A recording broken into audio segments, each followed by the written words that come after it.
안녕하십니까, 책돌입니다. 오늘 소개해드릴 책은 콜레스테롤에 쫄지 마라입니다.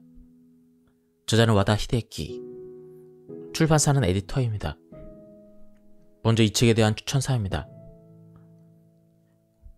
콜레스테롤은 질병이 아닌 생명 유지의 근원이다.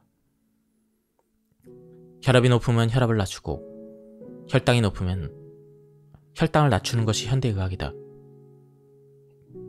이는 현대의학이 환원주의적 대증요법에 기반하고 있기 때문이다. 때로는 대증요법이 필요할 때가 있다. 통증이 심한 환자에게 통증을 없애주거나 줄여주는 것은 인도주의적이기 때문에 대증요법이 있어줘서 감사해야 될 일이다. 문제는 환자 본인은 불편한 게 없는데도 혈압이 높으면 위험할 수도 있다면서 혈압을 낮추는 식의 대증요법이다.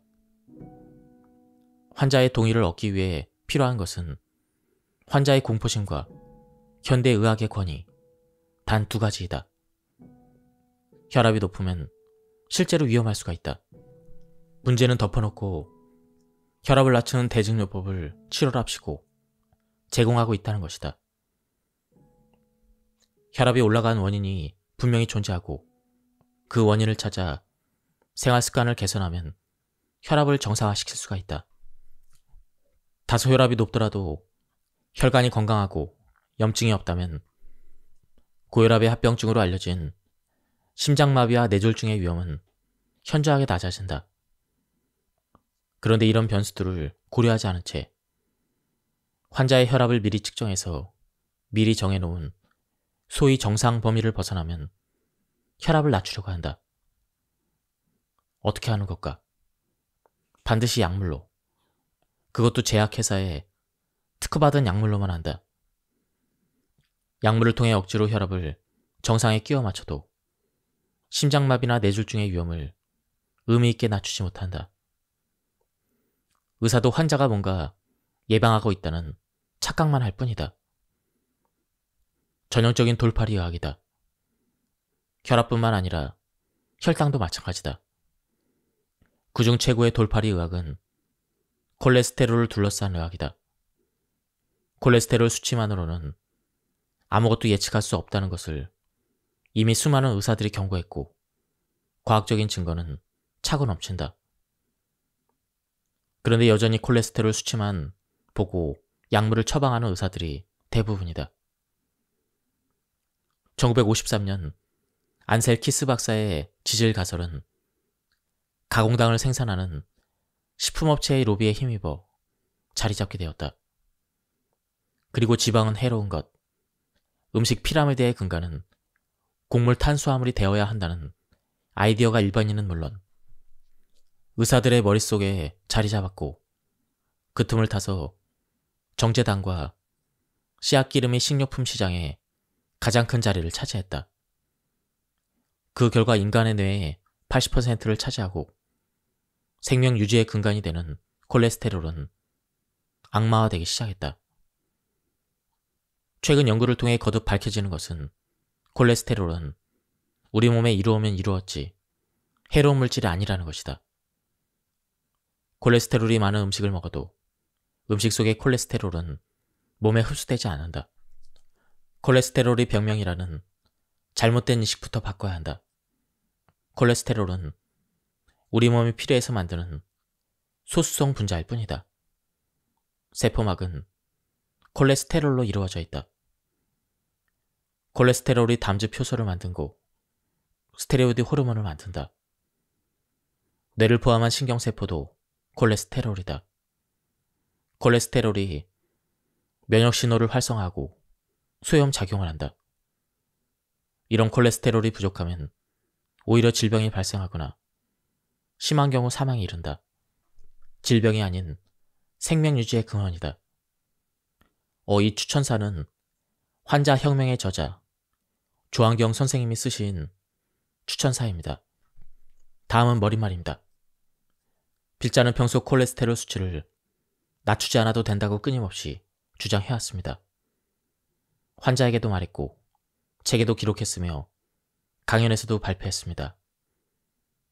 그럼 필자가 이렇게 말하는 근거는 무엇일까요? 그것은 콜레스테롤 수치가 높은 사람이 건강하게 그리고 오래 살기 때문입니다. 더 나아가 육류를 섭취하고 살짝 살찐 사람이 장수할 확률이 더 높게 나타났기 때문입니다.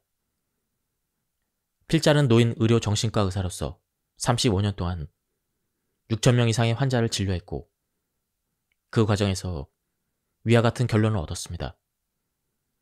콜레스테롤 수치가 높은 사람이 더 활기찬 나날을 보내고 행복해 보입니다. 이른바 80세의 벽도 별 무리 없이 넘어서고 90세를 넘어 100세를 바라보며 건강하게 지내는 사람도 많습니다. 이를 증명할 근거는 또 많습니다. 필자는 현장주의자로 실제 경험을 중시합니다. 많은 노인을 치료하면서 얻은 실증이 바로 필자의 가장 든든한 근거입니다. 필자가 의료 방침을 세울 때 가장 의지하는 자료는 시바타 히로시 박사의 실태조사입니다. 시바타 박사는 동물 실험으로 얻은 결과나 이론이 아닌 실제로 인간은 어떤지에 초점을 맞춘 실학파 의사입니다. 그는 수많은 사람을 대상으로 장기간에 걸쳐 추적조사를 했습니다.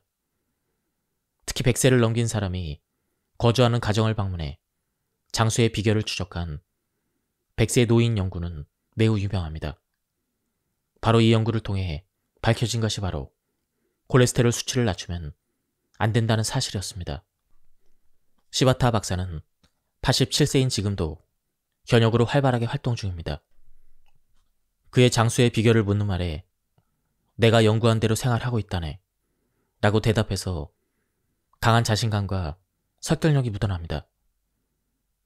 필자 또한 콜레스테롤 수치를 낮추지 말라는 주의입니다. 검사 수치만 보면 높은 편에 속해 불합격이지만 굳이 약을 먹어가면서까지 낮출 생각은 없습니다. 와인과 라면은 필자가 평소에 즐기는 식품입니다. 그래서 자제할 생각은 애초에 없습니다. 수치상으로 준 환자급이지만 매일매일 즐겁고 열정적으로 일하고 있기 때문에 저 스스로는 건강하다고 생각합니다. 그래서 일부러 콜레스테롤 수치를 낮춰야 될 필요는 느끼지 못합니다. 그럼 본격적으로 본문을 보도록 하겠습니다. 여러분은 아마도 콜레스테롤이 음식에 함유되어 있을 거라 짐작할 것입니다. 그래서 과다 섭취는 금물이라고 생각할 것입니다. 문제는 꼭 그렇지만은 않다는 것입니다. 사실 콜레스테롤의 80% 정도는 체내에서 만들어지고 음식을 통해 외부에서 들어오는 것은 20%에 불과합니다. 이런 까닭에 콜레스테롤이 많이 든 음식을 먹든 적게 먹든 최종적인 혈중 콜레스테롤 양에는 큰 차이가 없습니다. 앞에서 언급한 한계치에 다다르면 그 이상은 늘어나지 않는다고 했는데 음식 섭취를 통한 콜레스테롤 양이 많으면 몸은 자동적으로 생성을 줄입니다. 반대로 섭취량이 적으면 체내 생성을 늘리는 구조입니다. 앞에서 소개한 시바타 히로시 박사는 100세를 넘긴 사람들의 연구를 한 것으로 유명합니다. 시바타 박사가 이 연구를 시작한 것은 1972년입니다. 지금은 일본만 하더라도 100세를 넘긴 사람이 9만 명을 넘어가지만 당시에는 고작 500명에 불과했다고 합니다. 그 중에서 105명을 선발해서 나라의 북쪽 끝에서 남쪽 끝까지 전국의 가정을 방문했습니다. 시바타 박사는 의사인 동시에 영양학자이자 사회학자이며 심리학자이기도 해서 폭넓은 각도에서 연구할 수가 있었습니다. 주목할 점은 어패류와 육류, 콩제품, 달걀을 섭취한 사람이 많다는 것이었습니다.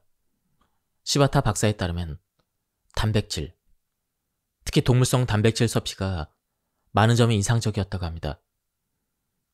아침, 점심, 저녁 식사 중 하루에 2번 이상은 생선이나 고기, 달걀 등의 단백질을 섭취한 정황입니다. 아울러 녹황색 채소를 매일 섭취하는 사람도 많았다는 사실을 알 수가 있습니다. 우유나 기름 요리는 젊은 세대와 거의 같은 수준입니다. 결론적으로 말하면 노년층이 젊은 세대보다 더 잘 먹었다는 사실을 알 수가 있습니다. 필자는 출판을 통해 잘 먹는 노인일수록 건강하다는 주장을 여러 차례 언급했습니다. 이런 사실은 이 100세 노인 연구에서도 잘 드러났습니다. 콜레스테롤이 낮으면 우울해지기 쉬워진다. 유감스럽게도 콜레스테롤 해악설이 신봉되면 콜레스테롤의 좋은 면까지 무시당하기 쉬워집니다. 콜레스테롤의 가장 중요한 역할은 뇌 활동과 관련된 자극입니다. 콜레스테롤은 체내 160에서 180g 정도가 있습니다. 그 중에서 25%는 뇌 안에 있습니다. 신경계까지 포함하면 37%나 차지합니다. 즉, 뇌의 정상적인 활동과 신체의 활발한 움직임 또한 콜레스테롤이 충분해야 가능하다는 것입니다. 필자는 정신과 의사입니다.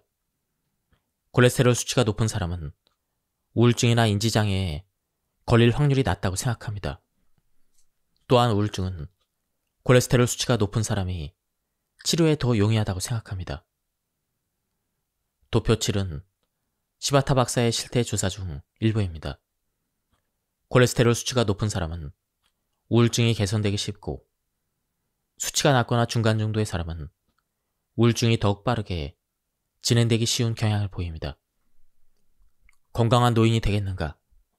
축 늘어진 일상을 살아가겠는가? 노인으로 현장에 있으면서 느끼는 것은 건강한 사람과 건강하지 못한 사람의 양극화 현상입니다. 건강한 사람은 80세가 넘어도 활기차게 일합니다. 그리고 취미나 일상생활을 한껏 즐기며 살아갑니다. 이것도 해보고 싶고 저것도 경험해보면서 진취적인 성향을 보입니다. 그러나 건강하지 못한 사람은 여기저기 불편함을 호소하며 집과 병원을 오가기를 반복하기 일쑤입니다. 이게 안 되네. 저것도 못했잖아. 하며 소극적인 성향을 보입니다. 식구 중에 누군가가 이것 좀 해보면 어때요? 이렇게 권해도 그게 뭐뭐 해서는 안 돼. 식으로 부정하고 듭니다. 이런 차이는 어디에서 오는 걸까요? 정신과 의사인 필자 입장에서는 마음가짐의 차이임을 말하고 싶지만 꼭 그런 건 아닌 것 같습니다. 필자는 육류 섭취량의 차이가 가장 중요한 원인이라고 생각합니다. 후생 노동성 조사에 따르면 70세 이상의 노인 5명 중 1명은 단백질이 부족하다고 합니다. 하지만 필자는 그 정도가 아니라 절반 이상이 단백질 부족이라고 생각합니다. 육류를 많이 섭취하는 서양 사람들은 나이가 들어도 제법 활기가 넘치고 정력적으로 움직입니다. 70세가 넘어서도 성생활을 이어가는 부부가 적지 않습니다. 일본의 노인들과는 큰 차이라고 할 수가 있습니다. 필자는 기회가 있을 때마다 나이가 들수록 고기를 먹는 것이 좋다고 말했습니다. 고기는 혈관을 비롯해 인간의 몸을 튼튼하게 해주기 때문입니다. 게다가 정신건강에도 좋습니다. 의욕이나 활기의 근원이 되기 때문이죠. 그런데 많은 의사가 필자와 다른 말을 합니다. 지방을 줄이세요. 고기보다는 생선이 좋죠. 불필요한 지방은 섭취하지 마세요. 라고 말이죠. 이러한 현상은 콜레스테롤 해악설이 신봉되어 왔기 때문입니다. 1980년을 전후로 2차 세계대전 이후 30년을 지나오면서 경제는 윤택해졌고 식생활은 서구화되었습니다. 이와 더불어 고기 섭취를 줄이자는 풍조가 높아졌습니다. 당시 미국인은 하루 300g의 고기를 섭취하는 데 비해 일본인은 70g을 섭취했습니다. 미국에서는 심근경색이 사망 원인 1위였습니다. 이에 고기 섭취량을 300g에서 200g으로 줄이자는 대책을 강구하게 되었습니다. 그런데 고작 70g밖에 섭취하지 않던 일본인도 미국의 영향을 받게 됩니다. 오키나와 주민이 장수라는 타이틀을 내려놓게 된 어처구니 없는 전말은 앞에서 언급했습니다. 오키나와 주민뿐만 아니라 여러분도 고기나 지방이 많은 식사는 콜레스테롤이 많다는 이유로 피하고 있지 않나요? 아니면 마음속 어딘가에 왠지 모르게 먹어도 괜찮을까? 하며 죄책감 같은 그러한 마음을 품고 있지 않나요? 하지만 고기나 지방을 멀리할 필요는 없습니다. 분명 40에서 50대 중년까지는 콜레스테롤이 너무 많으면 동맥경화에 걸릴 위험이 높아진다는 말을 끊임없이 들어왔을 것입니다. 하지만 요즘은 콜레스테롤이 동맥경화를 일으킨다는 설 자체가 전 세계적으로도 제정이 되고 있습니다. 이와 관련해서는 뒤에서 자세히 설명하겠습니다. 콜레스테롤을 낮춤으로써 가장 많은 피해를 보는 대상은 노인들입니다. 젊은 세대는 사실상 콜레스테롤을 낮춘다고 해도 그리 큰 영향을 받지 않습니다. 면역력이 높아 관련 질병을 잘 이겨내고 성호르몬도 충분해서 활력이 넘치기 때문이죠. 젊은 사람들에게 콜레스테롤 부족으로 인한 악영향이라고 해봐야 기껏 감기나 감염증에 걸리기 쉬운 정도에 불과합니다. 하지만 노인들은 상황이 다릅니다. 절대값이 떨어져 있기 때문에 몸과 마음의 건강을 유지하기 위해서는 콜레스테롤이 부족하면 안 된다는 것이 절대 조건입니다. 특히 생명과 직결된 병에 걸리지 않으려면 절대로 낮춰서는 안 됩니다. 인간은 콜레스테롤 없이는 생명을 유지할 수 없습니다. 왜냐하면 인간의 몸은 콜레스테롤을 재료로 만들어지기 때문입니다. 인간의 몸은 60조 개의 세포로 이루어져 있습니다. 그 하나하나의 세포막을 만드는 재료가 바로 콜레스테롤입니다. 우리 몸은 내장도, 근육도, 뼈도, 피부도, 혈관도, 모발도 콜레스테롤 없이는 존재할 수가 없습니다. 또한 뇌나 신경세포도 대부분 콜레스테롤로 구성되어 있습니다.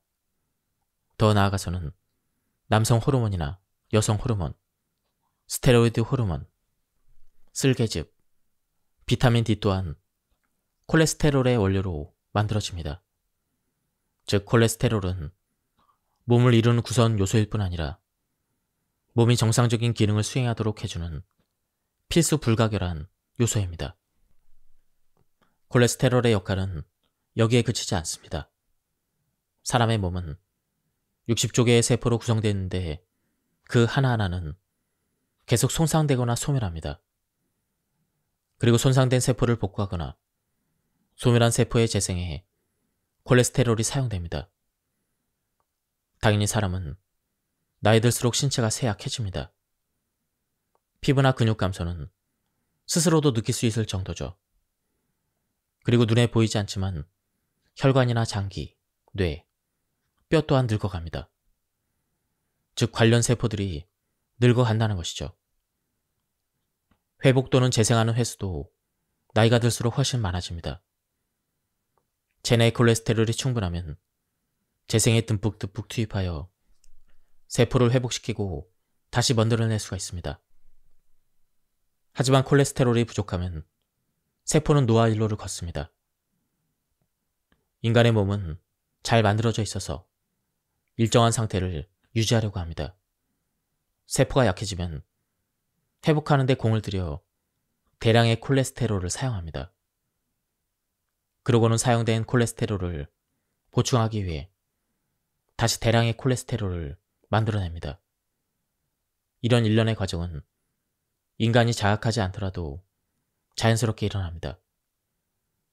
이를 생체 항상성이라고 합니다. 나이 들수록 콜레스테롤 수치가 높아지는 것은 이러한 작용 때문입니다. 즉, 끊임없이 세포를 회복시키고 재생하기 위해 콜레스테롤 수치를 높이는 것입니다. 그렇게 해서 노화하는 몸을 지키기 위해 노력합니다. 중노년층에서 콜레스테롤이 높아지는 것은 이런 이유 때문입니다. 즉, 몸을 유지하기 위한 자연스러운 반응의 셈입니다. 물론 음식 섭취로 인해 어느 정도 콜레스테롤 수치가 높아질 수도 있겠지만 대부분의 경우는 고령화에 따른 자연스러운 생리 현상입니다.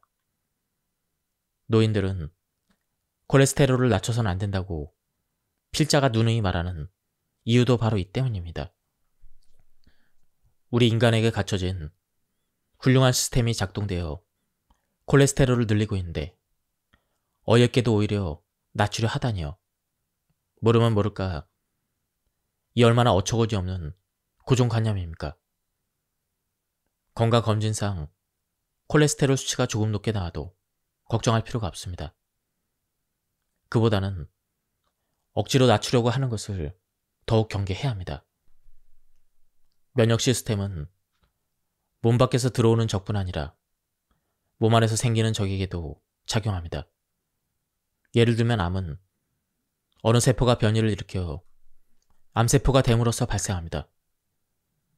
암세포는 암이 된 직후라면 면역 시스템에 의해 퇴치됩니다. 하지만 방치할 경우 점점 커져서 중양으로 발전하는데 이것이 바로 암입니다. 콜레스테롤 수치를 낮춰서 면역 시스템의 작용이 약해지면 밖에서 침투한 적에게도 안에서 생긴 적에게도 대항할 수 없게 됩니다. 그러면 병에 걸리기 쉬운 상태가 되고 맙니다.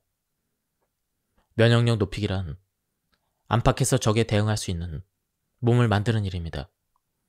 즉 콜레스테롤은 나쁜 것이 아니라 몸을 보호해주는 갑옷이라 할 수가 있습니다. 좀 더 자세히 설명하면 면역세포에는 림프구, NK세포, 대식세포 등 다양한 형태가 있습니다. 이들 모두 콜레스테롤을 재료로 만들어집니다. 따라서 콜레스테롤이 몸속에 충분해야만 높은 면역력이 발휘되어 병에 걸리지 않는 몸을 유지할 수가 있습니다. 노화는 체력이 아니라 의욕 저하에서 시작된다. 미국의 실업자이자 시인인 세미얼 울먼의 유명한 명언이 있습니다. 나이를 먹는다고 해서 누구나 늙는 것은 아니다. 이상을 잃었을 때 비로소 늙어간다. 필자는 평소에도 인간의 노화는 의욕 저하에서 시작된다고 누누이 말해왔습니다.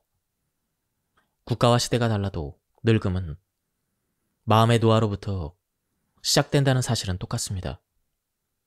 의욕이 떨어지면 외출하기도 싫어지고 누군가를 만나는 것도 귀찮아집니다.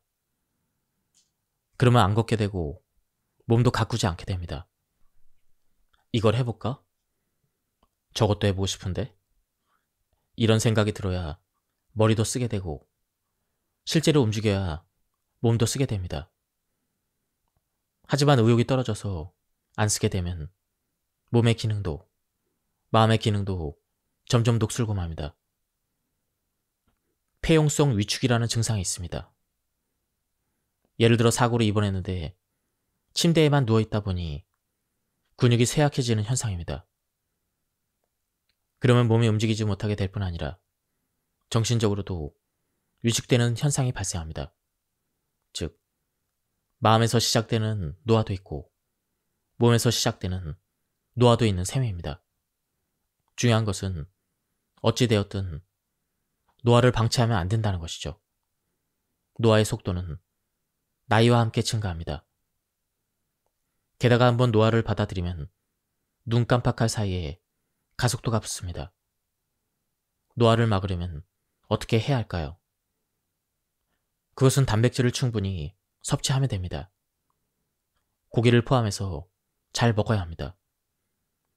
의욕의 재료가 되는 콜레스테롤을 충분히 저장하는 지혜가 중요합니다. 콜레스테롤은 미용면에서도 중요한 역할을 담당합니다. 아름다움은 여성 호르몬과 관련이 깊습니다. 여기에도 콜레스테롤이 사용됩니다. 여성 호르몬이 제대로 분비되면 피부나 모발이 촉촉하고 윤기가 나며 부드러워집니다. 반대로 분비가 원활하지 않으면 까슬까슬하고 푸석푸석하며 반점이나 주름이 생깁니다. 여성 호르몬은 건강면에서도 큰 영향을 미칩니다.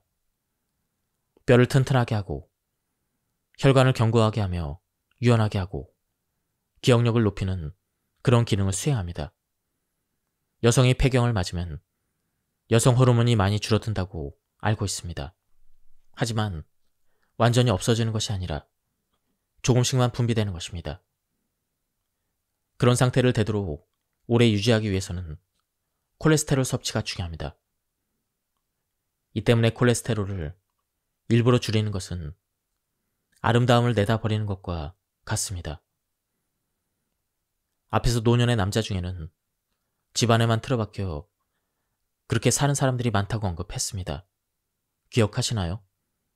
원인은 바로 남성 호르몬의 감소 때문입니다. 반대로 노년의 여성은 활동성을 띠게 됩니다. 밖에 나가 사람과 즐겁게 교류하고 사회활동에도 적극적으로 참여합니다. 이는 남성 호르몬 때문입니다. 폐경이 되면 여성 호르몬이 줄어드는 대신 남성 호르몬이 증가한다고 밝혀졌습니다. 잘 먹어서 콜레스테롤을 충분히 보충함으로써 남성 호르몬이 원활히 분비되게 됩니다. 그런 사람들은 의욕적이고 아름다우며 젊음을 유지할 수가 있습니다. 그 때문에 더더욱 스스로를 가꾸게 되고 밖으로 나가 남들과 어울리게 되는 일이 즐거워집니다. 그 과정에서 활력의 선순환이 이루어집니다. 고기나 기름이 든 음식에는 콜레스테롤뿐만 아니라 중성지방도 많이 함유되어 있습니다. 하지만 중성지방을 많이 포함된 음식을 먹었다고 해서 살이 찌진 않습니다. 그 이유는 무엇일까요? 우리가 먹은 음식은 위에서 소화가 되고 장에서 다시 분해되어 혈액 속으로 내보내집니다. 이런 흐름 정도는 많은 분들이 알고 있습니다. 중성지방은 소장에서 분해되어 킬로미크론이라는 물질로 변합니다. 그런데 이것이 혈액 속으로 들어가면 지방 흡수가 억제됩니다. 이 때문에 지방이 많은 음식을 먹었다고 해서 체지방이 늘어나진 않습니다. 그럼 왜 살이 찌는 걸까요?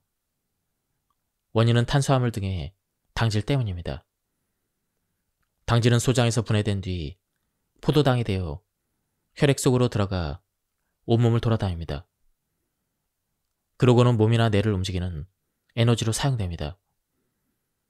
하지만 당질을 너무 많이 섭취하거나 운동량이 부족하면 포도당이 다 사용되지 못하고 혈액 속에 남게 됩니다. 이렇게 남은 포도당이 중성지방으로 바뀌어 지방 조직으로 체내에 쌓이는 것이죠. 복부 비만, 허벅지나 팔뚝 등의 불룩불룩 튀어나온 살의 정체는 바로 사용되고 남은 당질이 지방으로 바뀐 결과입니다. 이상이 콜레스테롤이나 지방이 많이 함유된 음식을 먹어도 살이 찌지 않는 이유입니다. 노인들 대부분은 식사량이 줄기 때문에 자연스럽게 야위어갑니다. 이어서 체력과 근력이 저하되고 다리의 힘도 약해집니다. 그러면 넘어져 다칠 위험도 높아집니다. 또한 음식물을 씹고 삼키는 기능도 떨어져 흡인성 폐렴에 걸리기도 쉬워집니다. 이 과정에서 큰일이라도 한번 겪고 나면 갑자기 쇠약해지는 것 또한 고령기의 특징 중 하나입니다. 다시 말하지만 날씬해지려고 살을 빼는 것은 절대로 안 됩니다. 다이어트는 더더욱 안 됩니다. 건강하게 장수하고 싶다면 약간 통통한 정도가 제일 좋습니다. BMI로 치면 25에서 30 정도를 기준으로 하면 좋습니다. 실제로도 이 정도의 사람들이 장수한다는 사실은 여러 연구에서 이미 밝혀졌습니다. 반대로 18.5 미만의 저체중인 경우에는 사망률이 큰 폭으로 상승했습니다. 필자의 경험으로도 날씬한 사람은 조기에 사망하는 경우가 많았고 조금 통통한 사람은 장수한다는 사실을 수시로 느끼고 있습니다. 덧붙이자면 조금 통통한 사람은 장수할 뿐만 아니라 생활에 활력도 넘쳐서 젊어 보이기까지 합니다. 그런데 특정 건강검진에서 BMI가 25에서 30인 사람은 비만도가 1입니다. 체중을 조금 줄이시는 게 좋겠어요.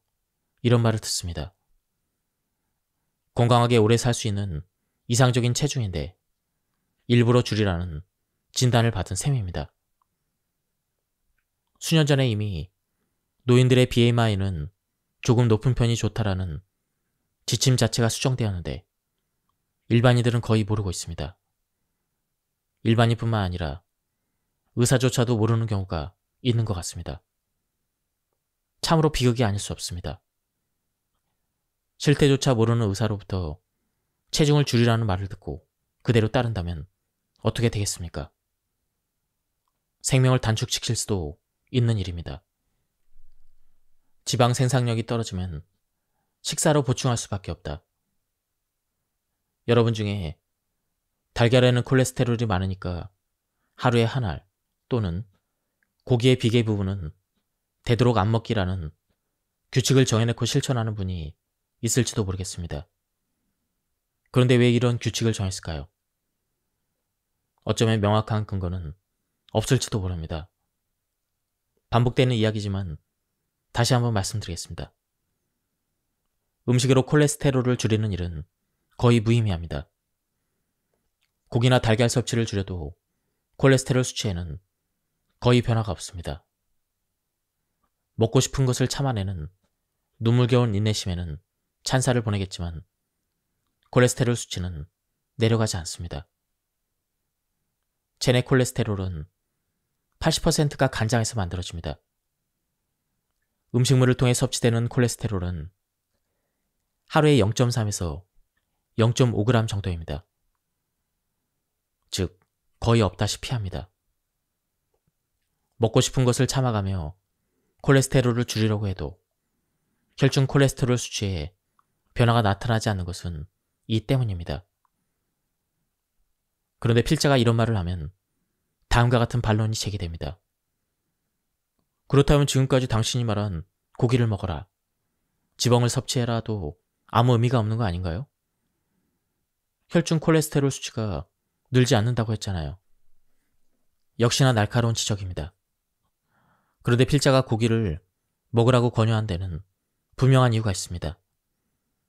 이것은 콜레스테롤이라는 물질이 체내에 부족할 때는 음식으로 보충할 수밖에 없기 때문입니다. 인간은 나이를 먹음에 따라 노화합니다. 간장의 기능도 떨어집니다. 그럼 콜레스테롤 생산량 또한 조금씩 줄어듭니다. 한편 나이가 들어감에 따라 세포는 쉽게 손상되기 때문에 회복이나 재생에 더 많은 자원이 필요합니다. 즉, 고령이 될수록 콜레스테롤 소비량은 증가하는 셈이죠. 간장에서 만들어지는 콜레스테롤의 양이 줄어드는 반면 필요한 양은 늘어만 갑니다. 이 상황을 개선하려면 음식물을 통해 섭취하는 수밖에 없습니다. 물론 음식물로 보충되는 양이 적지만 없는 것보다 낫습니다. 필자는 상상합니다. 세포 회복이나 몸의 기능을 유지하는 데는 간장에서 생산한 콜레스테롤을 사용하고 남성 호르몬이나 면역세포를 강화하는 데는 음식물로부터 섭취한 콜레스테롤을 사용한다는 느낌입니다. 어쨌거나 노인이 되면 활력의 근원이 되는 콜레스테롤은 음식물을 통해 섭취하지 않는 한 부족할 수밖에 없습니다. 고기나 생선, 달걀, 우유 등등 100세를 넘긴 사람들이 장수하고 기운을 유지할 수 있었던 것도 젊은이들을 이상으로 잘 먹었기 때문입니다. 당연하게도 이론보다는 증거가 답입니다. 어떤 지방을 섭취해야 할까? 환자에게 지방과 관련된 이야기를 할 때면 흔히 다음과 같은 질문을 받습니다. 어떤 지방이 좋을까요? 얼마나 섭취해야 할까요? 질문에 대한 필자의 대답은 이렇습니다. 어느 한 가지에 제한을 두지 말고 여러 가지를 골고루 섭취하는 것이 좋습니다. 하루에 몇 밀리리터씩 적당량이라는 것도 없습니다. 물론 넘쳐날 만큼 섭취할 사람은 없을 테고 음식을 맛있게 먹을 수 있을 정도의 양이라면 좋습니다. 지방과 관련해서는 몸에 좋은 지방과 몸에 안 좋은 지방으로 나누는 일이 많습니다. 딱 잘라 말하기는 어렵다고 생각합니다. 어느 지방이든 좋은 면이 있는가 하면 나쁜 면도 있기 때문입니다. 예전에는 버터나 돼지 기름 같은 동물성 지방이 안 좋은 면이 부각되어 식물성 기름이 좋다며 막아내니 각광받던 때도 있었습니다. 하지만 지금은 어떻습니까? 마가린이 몸에 안 좋다는 인식이 팽배해졌고 반대로 동물성 지방의 좋은 점들이 재평가되고 있습니다. 따라서 유행에 휩쓸려 어느 한 가지에만 치우치지 말고 다양하게 섭취하는 것이 좋다고 생각합니다. 특히 고령이 되면 적극적으로 섭취할 것을 권장합니다. 콜레스테롤도 지방의 한 종류인데 앞에서도 언급한 것처럼 나이를 먹을수록 체내에서 고갈되기 때문입니다. 그렇게 되면 윤기가 사라지고 기운도 없어질 뿐만 아니라 질병 저항력도 약해지는 몸이 되기 쉽습니다. 지방은 적당히 섭취하는 게 좋습니다. 지방과 관련해서는 평소 환자들로부터 많은 질문을 받기 때문에 좀 더 자세히 설명하겠습니다. 식품에 함유된 지방은 크게 나눠서 포화지방과 불포화지방산이 있습니다. 포화지방이란 꽉 들어찬 상태이므로 굽기 쉬운 것입니다. 불포화란 비어있는 상태이므로 굽기 어려운 것이라 생각하면 이해하기 쉽습니다. 포화지방산을 함유한 유지의 대표격은 동물성 지방인 버터나 라디입니다. 불포화 지방산을 함유한 유지에는 샐러드유, 올리브유, 생선의 지방인 DHA와 EPA 등이 있습니다.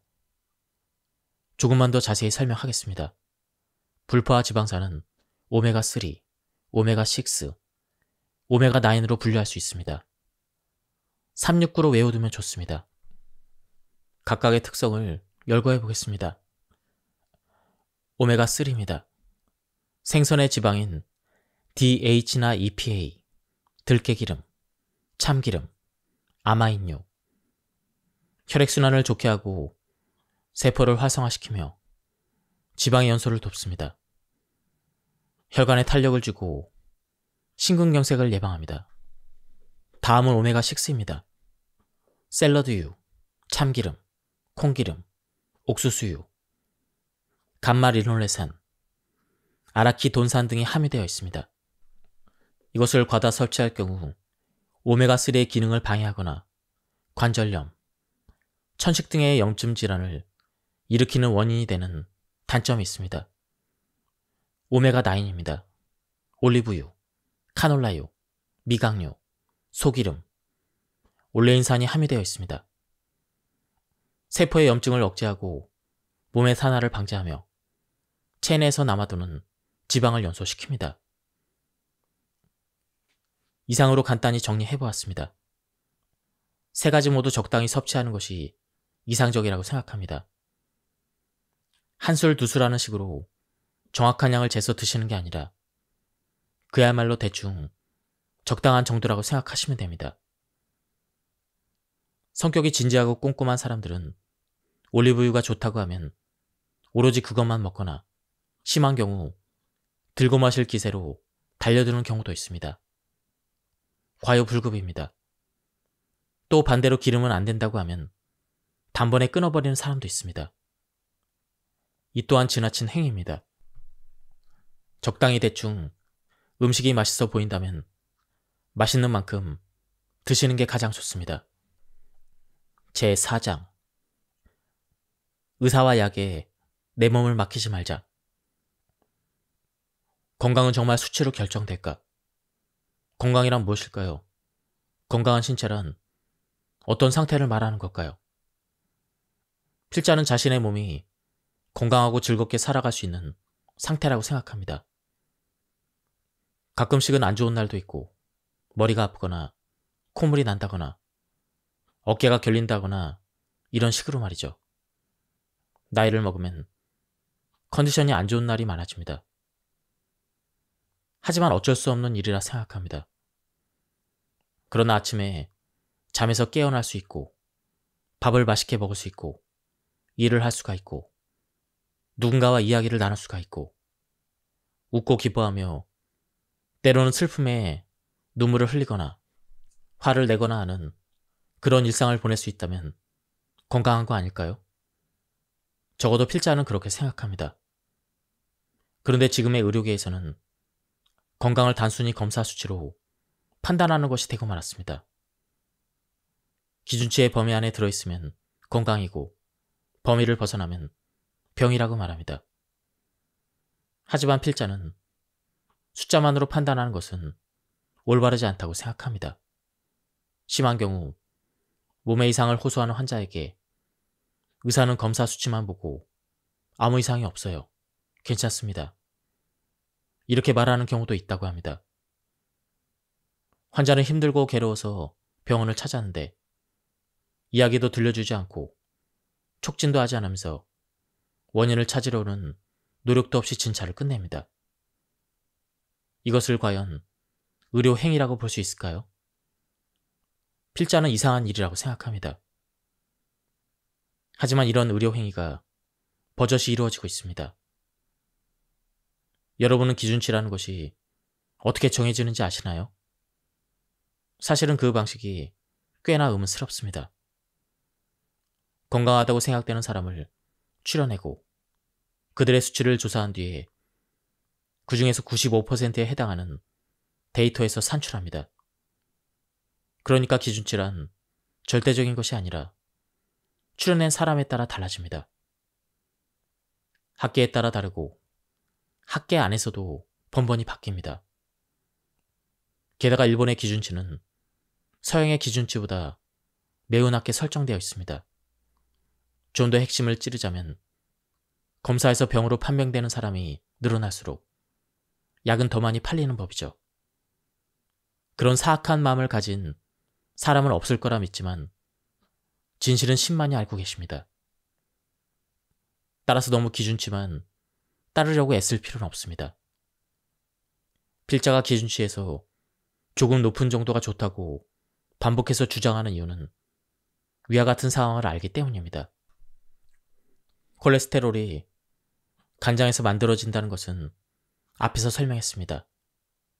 스타틴은 바로 이 간장에 영향을 줘서 콜레스테롤의 생산을 방해합니다. 이 때문에 콜레스테롤 수치가 떨어지는 것이죠. 하지만 이렇게 되면 지방의 에너지를 만드는 기능 또한 멈춰버립니다. 그로 인해 에너지가 부족해지고 이를 보충하기 위해 근육에 있는 단백질을 녹여서 사용합니다. 이것이 바로 횡문근 융해증입니다. 근육이 녹는 과정에서 통증이 나타납니다. 처음에는 심한 근육통 정도의 증상만 나타나는데 시간이 조금 지나면 갈색 소변이 나옵니다. 증상이 더 심해지면 몸에서 힘이 없어집니다. 근육량이 줄어들어 서입니다. 이 때문에 서거나 걷거나 손을 움직이기가 힘들어지고 급기야 일상생활에서 지장을 초래합니다. 스타틴의 부작용은 이뿐만이 아닙니다. 간기능장애, 황달, 혈소판 감소 등이 나타나게 됩니다. 또한 콜레스테롤이 부족하면 다양한 장애가 나타납니다. 예를 들면 의욕 저하, 피로, 나른함, 집중력 저하, 기억력 저하, 수면 장애, 성기능 저하가 나타납니다. 물론 앞에서도 언급한 것처럼 사망률이나 암 발생 위험도 올라가고 우울증 또는 치매 증상이 나타나거나 악화됩니다. 즉, 병을 이겨내기 힘든 유리몸이 되는 것입니다. 스타틴의 장점과 주의할 점. 실제로 콜레스테롤 수치가 허용 범위를 벗어나 너무 높은 사람이나 심장의 병을 가진 사람, 심근경색 발생 위험이 높은 사람, 가족성 고콜레스테롤 혈증을 가진 사람 등은 이 약의 도움을 많이 받는 것도 사실입니다. 그렇기 때문에 더더욱 안이하게 복용해서는 안 된다고 생각합니다. 검사 수치만 보고 콜레스테롤 수치가 높네요. 약을 드셔야겠어요. 이런 말에 네 그렇군요 라는 식으로 섣불리 복용하는 일은 피하는 것이 좋다고 생각합니다. 복용할 거라면 최소한 부작용에 관한 설명이라도 들었으면 합니다. 아니면 스스로 조사해보세요. 약 복용을 통해 무엇을 얻을 수 있고 무엇을 잃을 수 있는지 미리 파악하세요. 그리고 생각해보세요. 자신의 일상이 어떻게 바뀔지, 앞으로의 인생을 어떻게 살고 싶은지를 떠올려 보세요. 자신의 머리로 생각하는 것이 중요합니다. 의사가 말하는 대로 약을 먹는다면 그것이 당신의 생활과 인생을 바꾸어 놓을 수도 있기 때문입니다. 내가 라면을 먹는 것은 종합 영양식이기 때문이다.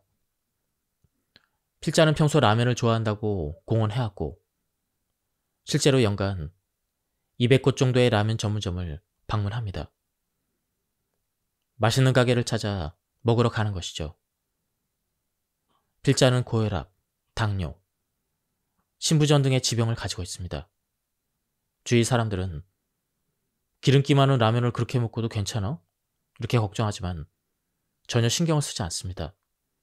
그러기는커녕 라면은 몸에 좋다고 생각합니다.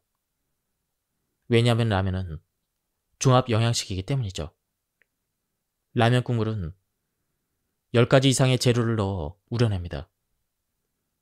소, 돼지, 닭의 살과 뼈, 어패류, 녹황색 채소, 뿌리채소, 버섯 등 모든 재료를 듬뿍 넣고 푹푹 삶습니다. 그 모든 재료의 영양분이 국물에 담겨있기 때문이죠. 물론 콜레스테롤과 지방도 많습니다. 게다가 면은 재료 자체가 탄수화물이기 때문에 당질도 섭취하게 됩니다. 즉, 한 그릇으로 모든 것을 섭취할 수 있는 효과 만점의 종합 영양제인 셈입니다. 필자가 의사로서 노인들에게 라면을 권하는 것은 바로 이런 이유에서입니다. 단 가능하다면 고기를 추가하거나 달걀을 넣어서 먹으면 더 좋습니다. 만약 추가 메뉴를 포함한 옵션이 있다면 필자는 분명히 그것을 주문할 것입니다.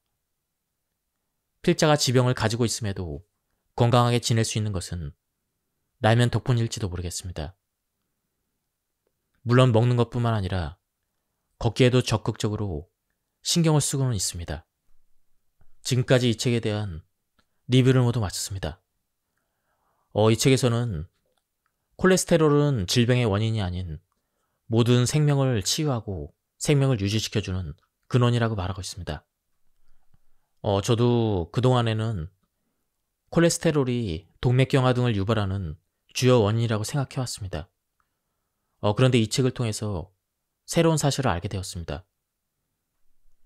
나이 들수록 콜레스테롤이 중요하다는 것입니다. 저자는 따로 콜레스테롤을 위해서 특별히 신경 써서 먹을 필요는 없다고 설명하고 있습니다. 자신이 좋아하는 음식을 적당히 대충 먹으면 된다고 설명해주고 있습니다. 그리고 이 책 말미에는 라면을 굉장히 추천해주고 있는데요. 이 책에서 말하는 라면은 일본식 라면을 설명하고 있는 것 같습니다. 한번 책을 구해서 읽어보실 것을 추천드립니다. 여기서 리뷰를 마치도록 하겠습니다. 감사합니다. 안녕하십니까, 책돌입니다. 오늘 소개해드릴 책은 콜레스테롤에 쫄지 마라입니다. 저자는 와다 히데키, 출판사는 에디터입니다. 먼저 이 책에 대한 추천사입니다. 콜레스테롤은 질병이 아닌 생명 유지의 근원이다. 혈압이 높으면 혈압을 낮추고 혈당이 높으면 혈당을 낮추는 것이 현대의학이다. 이는 현대의학이 환원주의적 대증요법에 기반하고 있기 때문이다. 때로는 대증요법이 필요할 때가 있다. 통증이 심한 환자에게 통증을 없애주거나 줄여주는 것은 인도주의적이기 때문에 대증요법이 있어줘서 감사해야 될 일이다. 문제는 환자 본인은 불편한 게 없는데도 혈압이 높으면 위험할 수도 있다면서 혈압을 낮추는 식의 대증요법이다. 환자의 동의를 얻기 위해 필요한 것은 환자의 공포심과 현대의학의 권위, 단 2가지이다. 혈압이 높으면 실제로 위험할 수가 있다. 문제는 덮어놓고 혈압을 낮추는 대증요법을 치료랍시고 제공하고 있다는 것이다. 혈압이 올라간 원인이 분명히 존재하고 그 원인을 찾아 생활 습관을 개선하면 혈압을 정상화시킬 수가 있다. 다소 혈압이 높더라도 혈관이 건강하고 염증이 없다면 고혈압의 합병증으로 알려진 심장마비와 뇌졸중의 위험은 현저하게 낮아진다. 그런데 이런 변수들을 고려하지 않은 채 환자의 혈압을 미리 측정해서 미리 정해놓은 소위 정상 범위를 벗어나면 혈압을 낮추려고 한다. 어떻게 하는 걸까? 반드시 약물로. 그것도 제약회사에 특허받은 약물로만 한다. 약물을 통해 억지로 혈압을 정상에 끼워 맞춰도 심장마비나 뇌졸중의 위험을 의미 있게 낮추지 못한다. 의사도 환자가 뭔가 예방하고 있다는 착각만 할 뿐이다. 전형적인 돌팔이 의학이다. 혈압뿐만 아니라 혈당도 마찬가지다. 그중 최고의 돌팔이 의학은 콜레스테롤을 둘러싼 의학이다. 콜레스테롤 수치만으로는 아무것도 예측할 수 없다는 것을 이미 수많은 의사들이 경고했고 과학적인 증거는 차고 넘친다. 그런데 여전히 콜레스테롤 수치만 보고 약물을 처방하는 의사들이 대부분이다. 1953년 안셀 키스 박사의 지질 가설은 가공당을 생산하는 식품업체의 로비에 힘입어 자리 잡게 되었다. 그리고 지방은 해로운 것, 음식 피라미드의 근간은 곡물 탄수화물이 되어야 한다는 아이디어가 일반인은 물론 의사들의 머릿속에 자리 잡았고 그 틈을 타서 정제당과 씨앗기름이 식료품 시장에 가장 큰 자리를 차지했다. 그 결과 인간의 뇌의 80%를 차지하고 생명 유지의 근간이 되는 콜레스테롤은 악마화되기 시작했다. 최근 연구를 통해 거듭 밝혀지는 것은 콜레스테롤은 우리 몸에 이루어면 이루었지 해로운 물질이 아니라는 것이다. 콜레스테롤이 많은 음식을 먹어도 음식 속의 콜레스테롤은 몸에 흡수되지 않는다. 콜레스테롤이 병명이라는 잘못된 인식부터 바꿔야 한다. 콜레스테롤은 우리 몸이 필요해서 만드는 소수성 분자일 뿐이다. 세포막은 콜레스테롤로 이루어져 있다. 콜레스테롤이 담즙 효소를 만들고 스테로이드 호르몬을 만든다. 뇌를 포함한 신경세포도 콜레스테롤이다. 콜레스테롤이 면역신호를 활성화하고 소염작용을 한다. 이런 콜레스테롤이 부족하면 오히려 질병이 발생하거나 심한 경우 사망에 이른다.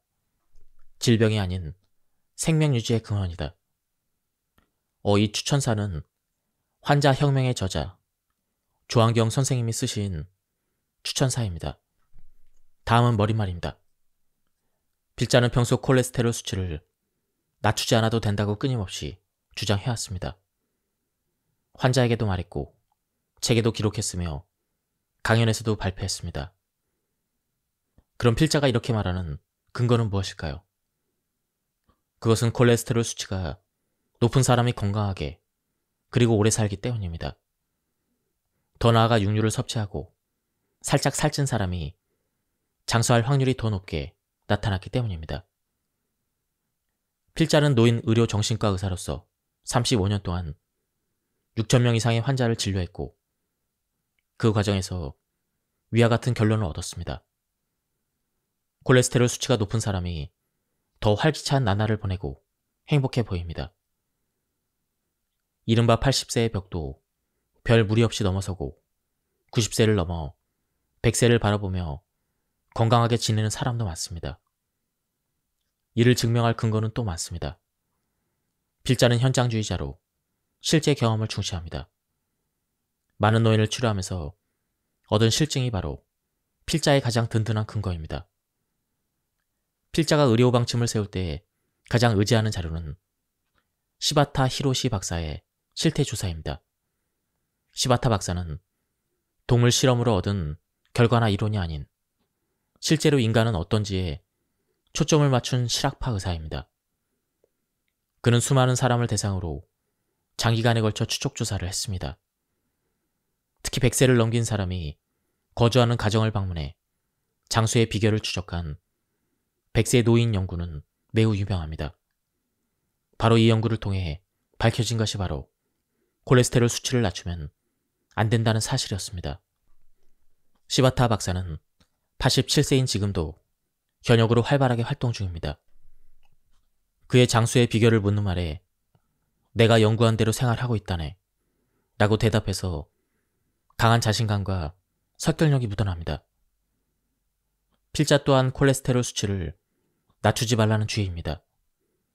검사 수치만 보면 높은 편에 속해 불합격이지만 굳이 약을 먹어가면서까지 낮출 생각은 없습니다.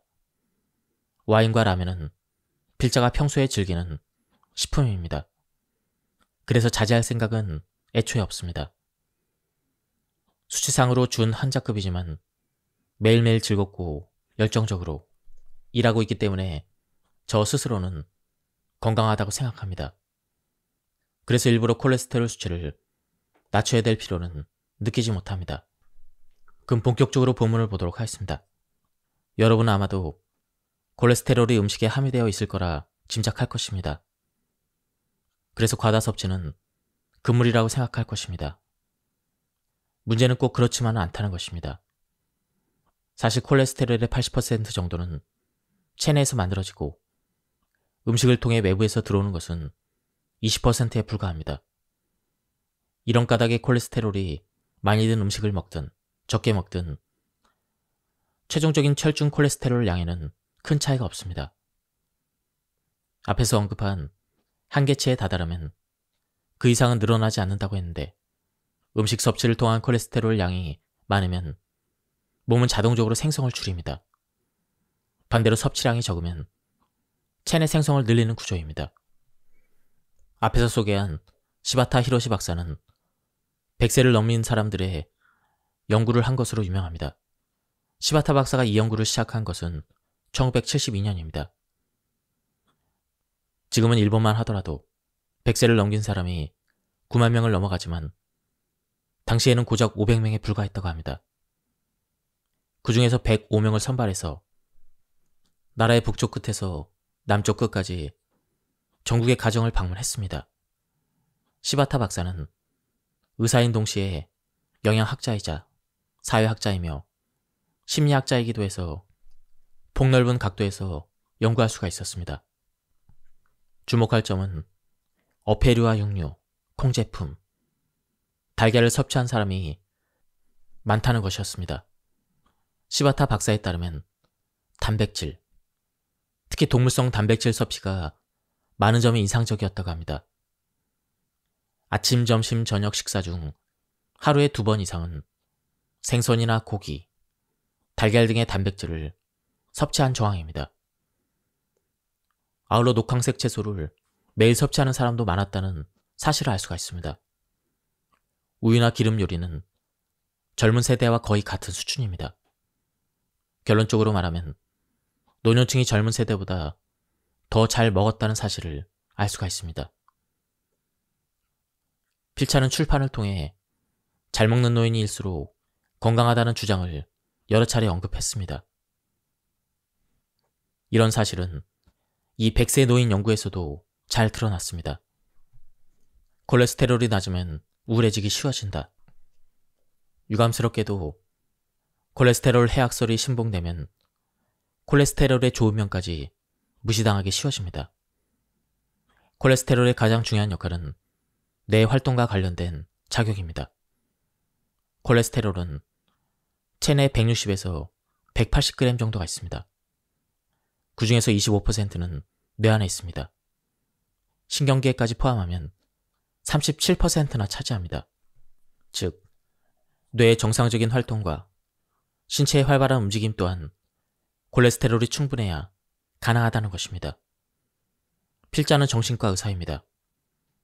콜레스테롤 수치가 높은 사람은 우울증이나 인지장애에 걸릴 확률이 낮다고 생각합니다. 또한 우울증은 콜레스테롤 수치가 높은 사람이 치료에 더 용이하다고 생각합니다. 도표 7은 시바타 박사의 실태 조사 중 일부입니다. 콜레스테롤 수치가 높은 사람은 우울증이 개선되기 쉽고 수치가 낮거나 중간 정도의 사람은 우울증이 더욱 빠르게 진행되기 쉬운 경향을 보입니다. 건강한 노인이 되겠는가? 축 늘어진 일상을 살아가겠는가? 노인으로 현장에 있으면서 느끼는 것은 건강한 사람과 건강하지 못한 사람의 양극화 현상입니다. 건강한 사람은 80세가 넘어도 활기차게 일합니다. 그리고 취미나 일상생활을 한껏 즐기며 살아갑니다. 이것도 해보고 싶고 저것도 경험해보면서 진취적인 성향을 보입니다.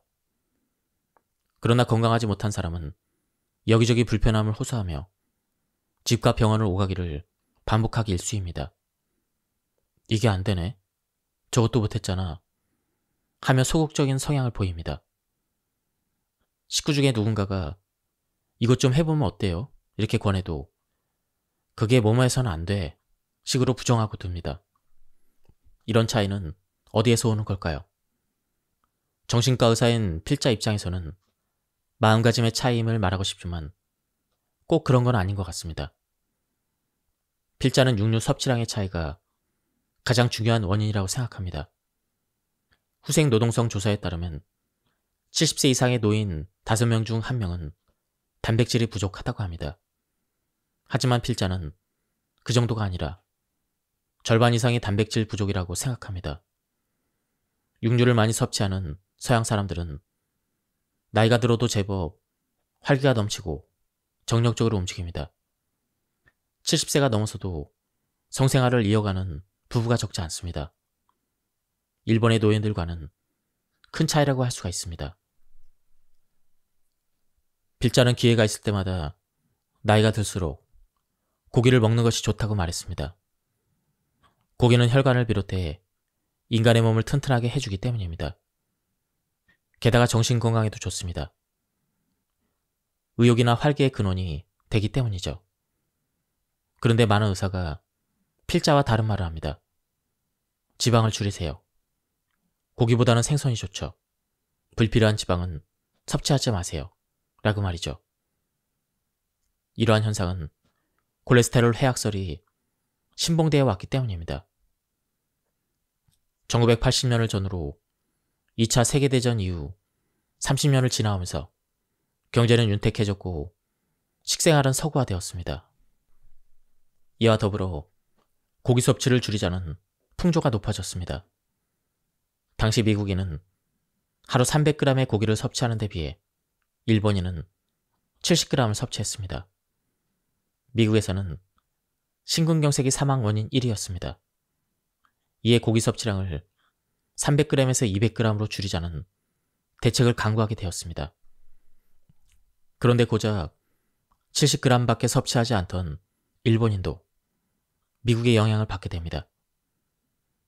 오키나와 주민이 장수라는 타이틀을 내려놓게 된 어처구니 없는 전말은 앞에서 언급했습니다. 오키나와 주민뿐만 아니라 여러분도 고기나 지방이 많은 식사는 콜레스테롤이 많다는 이유로 피하고 있지 않나요? 아니면 마음속 어딘가에 왠지 모르게 먹어도 괜찮을까? 하며 죄책감 같은 그러한 마음을 품고 있지 않나요?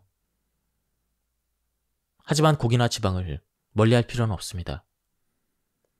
분명 40에서 50대 중년까지는 콜레스테롤이 너무 많으면 동맥경화에 걸릴 위험이 높아진다는 말을 끊임없이 들어왔을 것입니다.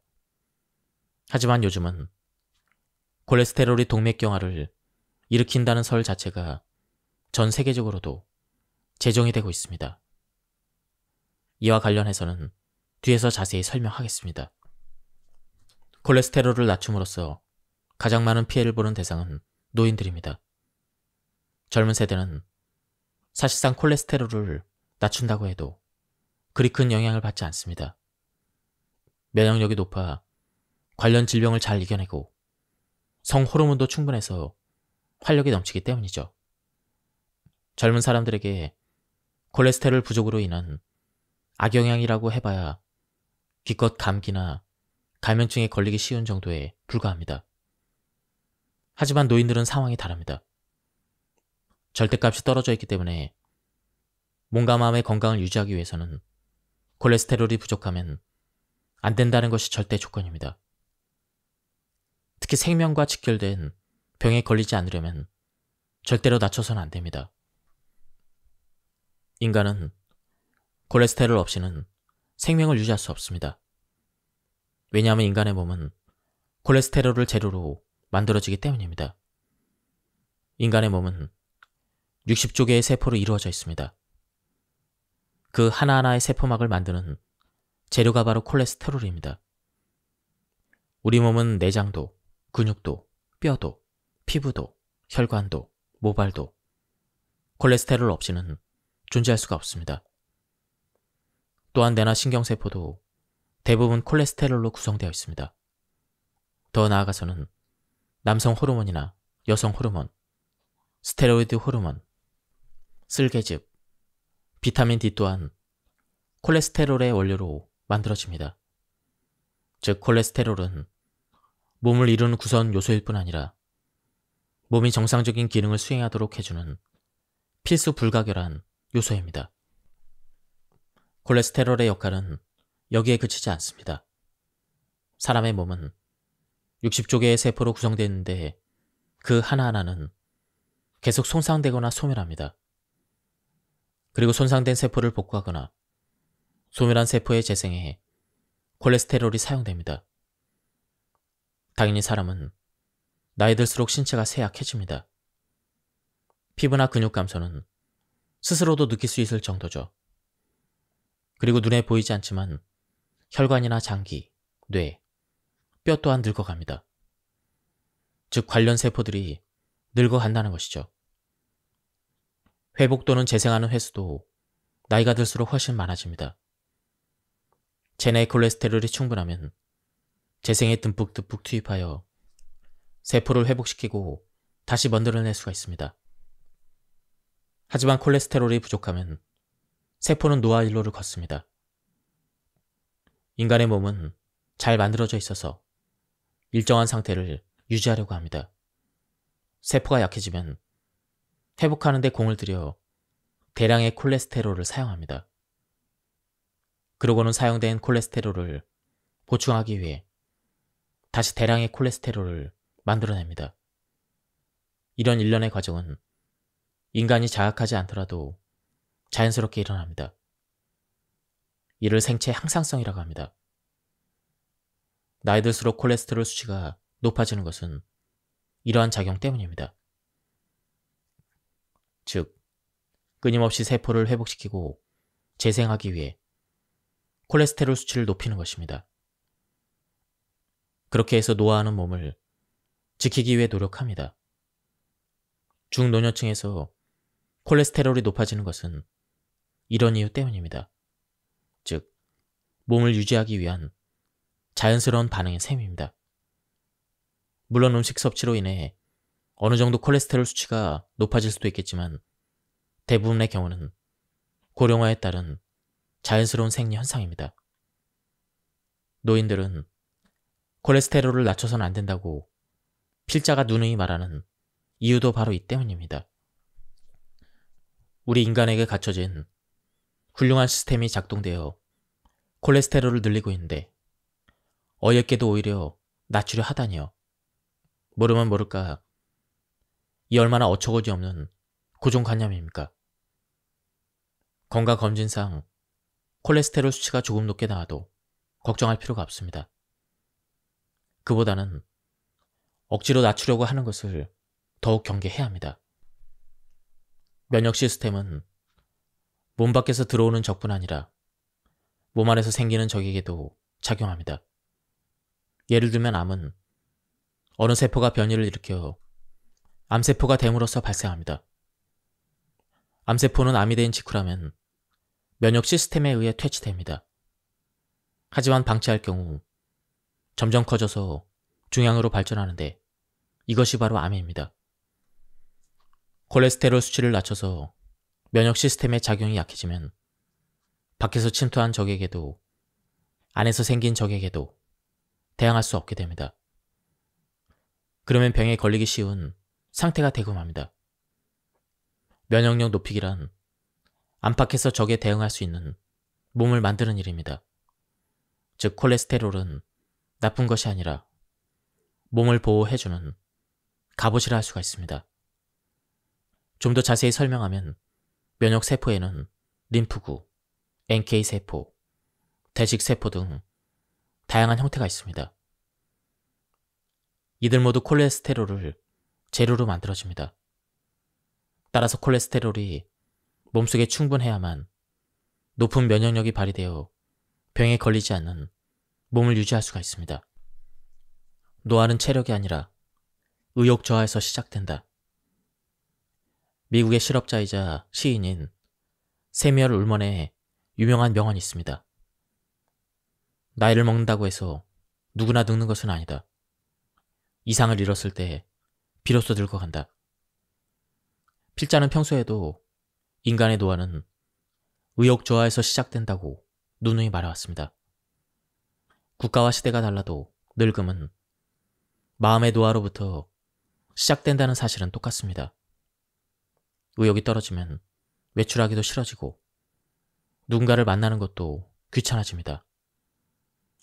그러면 안 걷게 되고 몸도 가꾸지 않게 됩니다. 이걸 해볼까? 저것도 해보고 싶은데? 이런 생각이 들어야 머리도 쓰게 되고 실제로 움직여야 몸도 쓰게 됩니다. 하지만 의욕이 떨어져서 안 쓰게 되면 몸의 기능도 마음의 기능도 점점 녹슬고 맙니다. 폐용성 위축이라는 증상이 있습니다. 예를 들어 사고로 입원했는데 침대에만 누워있다 보니 근육이 쇠약해지는 현상입니다. 그러면 몸이 움직이지 못하게 될 뿐 아니라 정신적으로도 위축되는 현상이 발생합니다. 즉, 마음에서 시작되는 노화도 있고 몸에서 시작되는 노화도 있는 셈입니다. 중요한 것은 어찌되었든 노화를 방치하면 안 된다는 것이죠. 노화의 속도는 나이와 함께 증가합니다. 게다가 한번 노화를 받아들이면 눈 깜빡할 사이에 가속도가 붙습니다. 노화를 막으려면 어떻게 해야 할까요?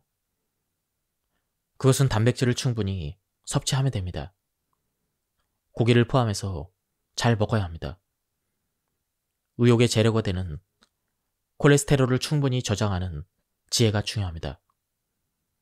콜레스테롤은 미용면에서도 중요한 역할을 담당합니다. 아름다움은 여성 호르몬과 관련이 깊습니다. 여기에도 콜레스테롤이 사용됩니다. 여성 호르몬이 제대로 분비되면 피부나 모발이 촉촉하고 윤기가 나며 부드러워집니다. 반대로 분비가 원활하지 않으면 까슬까슬하고 푸석푸석하며 반점이나 주름이 생깁니다. 여성 호르몬은 건강면에서도 큰 영향을 미칩니다. 뼈를 튼튼하게 하고 혈관을 견고하게 하며 유연하게 하고 기억력을 높이는 그런 기능을 수행합니다. 여성이 폐경을 맞으면 여성 호르몬이 많이 줄어든다고 알고 있습니다. 하지만 완전히 없어지는 것이 아니라 조금씩만 분비되는 것입니다. 그런 상태를 되도록 오래 유지하기 위해서는 콜레스테롤 섭취가 중요합니다. 이 때문에 콜레스테롤을 일부러 줄이는 것은 아름다움을 내다버리는 것과 같습니다. 앞에서 노년의 남자 중에는 집안에만 틀어박혀 그렇게 사는 사람들이 많다고 언급했습니다. 기억하시나요? 원인은 바로 남성 호르몬의 감소 때문입니다. 반대로 노년의 여성은 활동성을 띠게 됩니다. 밖에 나가 사람과 즐겁게 교류하고 사회활동에도 적극적으로 참여합니다. 이는 남성 호르몬 때문입니다. 폐경이 되면 여성 호르몬이 줄어드는 대신 남성 호르몬이 증가한다고 밝혀졌습니다. 잘 먹어서 콜레스테롤을 충분히 보충함으로써 남성 호르몬이 원활히 분비되게 됩니다. 그런 사람들은 의욕적이고 아름다우며 젊음을 유지할 수가 있습니다.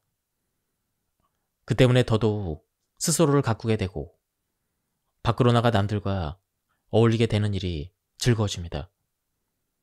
그 과정에서 활력의 선순환이 이루어집니다. 고기나 기름이 든 음식에는 콜레스테롤뿐만 아니라 중성지방도 많이 함유되어 있습니다.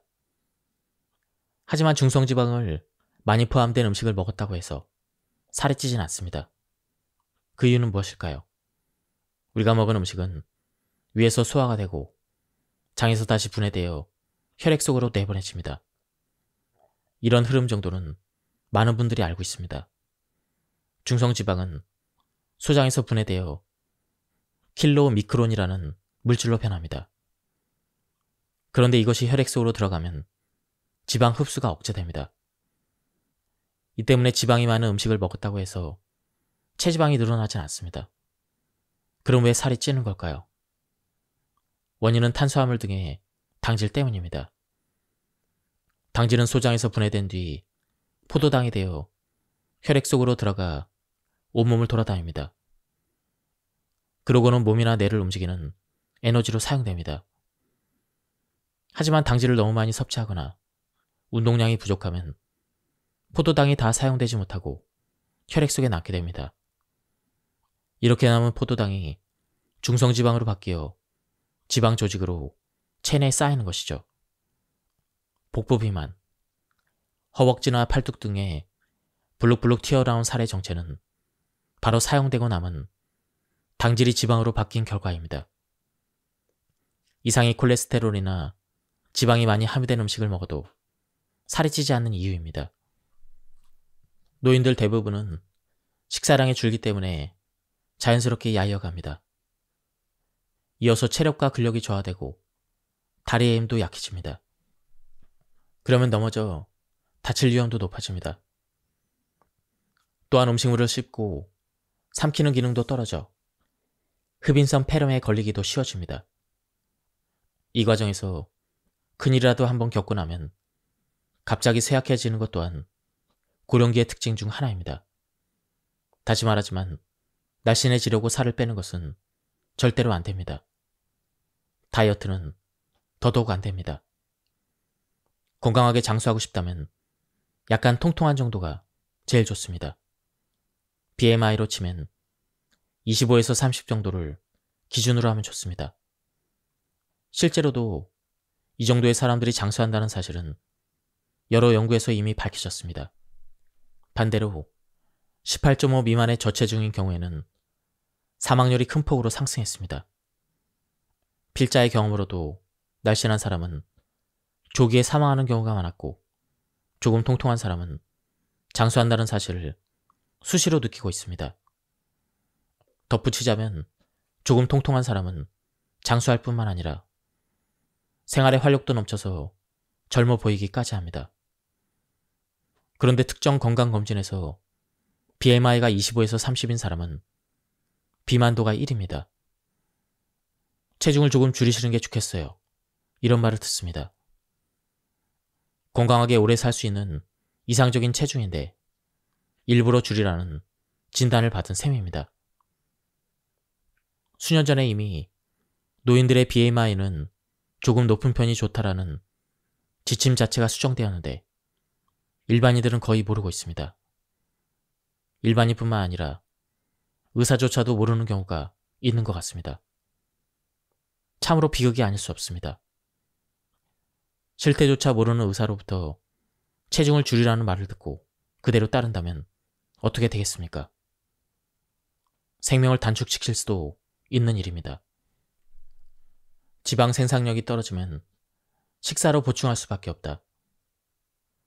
여러분 중에 달걀에는 콜레스테롤이 많으니까 하루에 한 알 또는 고기의 비계 부분은 되도록 안 먹기라는 규칙을 정해놓고 실천하는 분이 있을지도 모르겠습니다. 그런데 왜 이런 규칙을 정했을까요? 어쩌면 명확한 근거는 없을지도 모릅니다. 반복되는 이야기지만 다시 한번 말씀드리겠습니다. 음식으로 콜레스테롤을 줄이는 일은 거의 무의미합니다. 고기나 달걀 섭취를 줄여도 콜레스테롤 수치에는 거의 변화가 없습니다.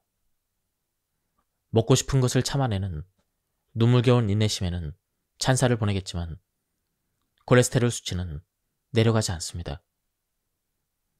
체내 콜레스테롤은 80%가 간장에서 만들어집니다.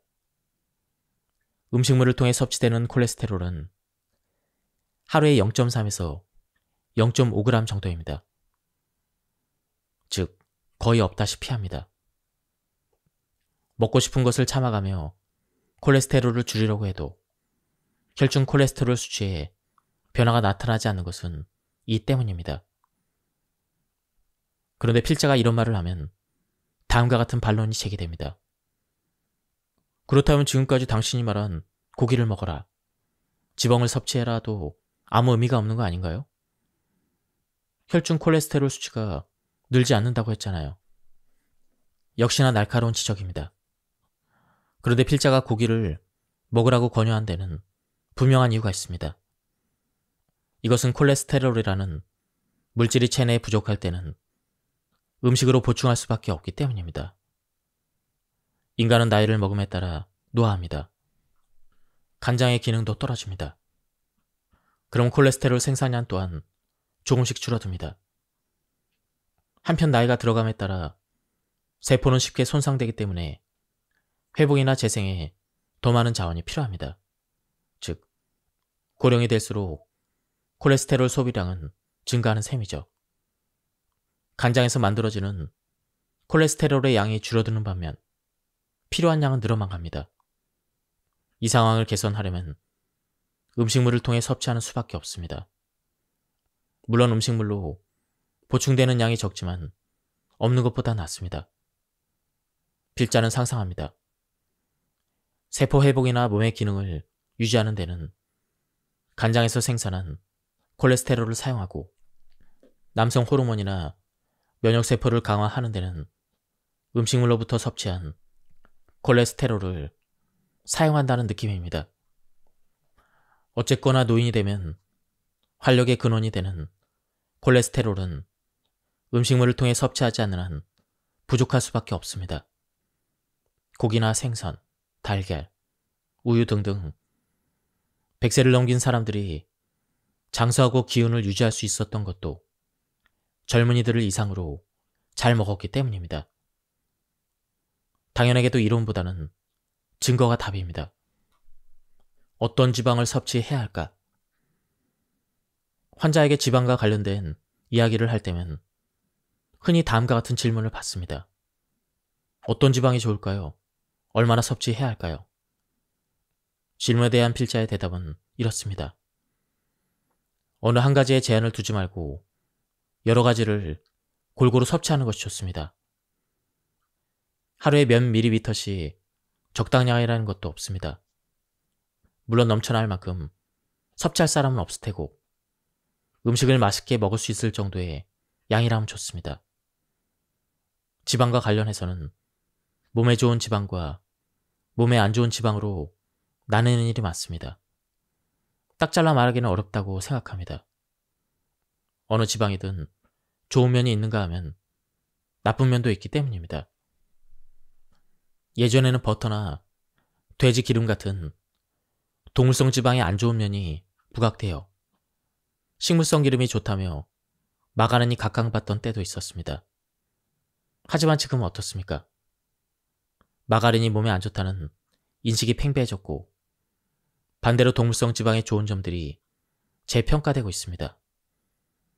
따라서 유행에 휩쓸려 어느 한 가지에만 치우치지 말고 다양하게 섭취하는 것이 좋다고 생각합니다. 특히 고령이 되면 적극적으로 섭취할 것을 권장합니다. 콜레스테롤도 지방의 한 종류인데 앞에서도 언급한 것처럼 나이를 먹을수록 체내에서 고갈되기 때문입니다. 그렇게 되면 윤기가 사라지고 기운도 없어질 뿐만 아니라 질병 저항력도 약해지는 몸이 되기 쉽습니다. 지방은 적당히 섭취하는 게 좋습니다. 지방과 관련해서는 평소 환자들로부터 많은 질문을 받기 때문에 좀 더 자세히 설명하겠습니다. 식품에 함유된 지방은 크게 나눠서 포화 지방과 불포화 지방산이 있습니다. 포화 지방이란 꽉 들어찬 상태이므로 굽기 쉬운 것입니다.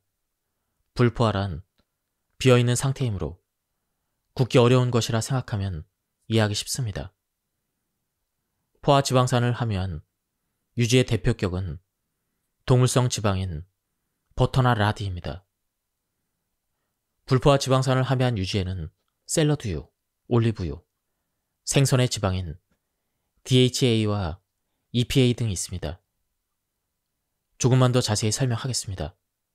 불포화 지방산은 오메가3, 오메가6, 오메가9으로 분류할 수 있습니다. 369로 외워두면 좋습니다. 각각의 특성을 열거해 보겠습니다.